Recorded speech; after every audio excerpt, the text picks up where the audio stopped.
ইরানের সংবাদ মাধ্যম তাসনিম নিউজ এজেন্সির এক সাক্ষাৎকারে দেশটির সর্বোচ্চ ধর্মীয় নেতা আয়াতুল্লাহ খামেনির সিনিয়র উপদেষ্টা আলী লারিজানি বলেন, ইসরায়েলের বিরুদ্ধে ভয়ঙ্কর হামলার প্রস্তুতি নিচ্ছেন তারা।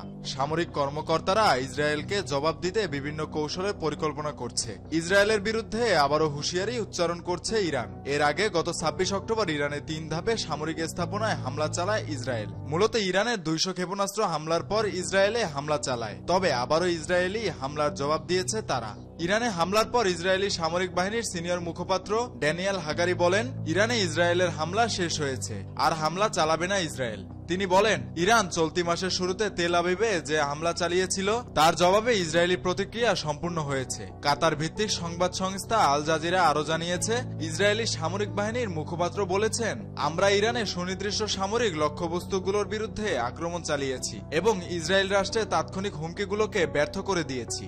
সামাজিক যোগাযোগ মাধ্যম এক্সে দেওয়া এক পোস্টে একথা বলেন তিনি। হাগারি বলেন, ইরান যদি প্রতিশোধমূলক হামলা চালায় তাহলে ইসরায়েল প্রতিক্রিয়া জানাতে বাধ্য। মেহেদী হাসান বাপ্পি, খুলনা গেজেট।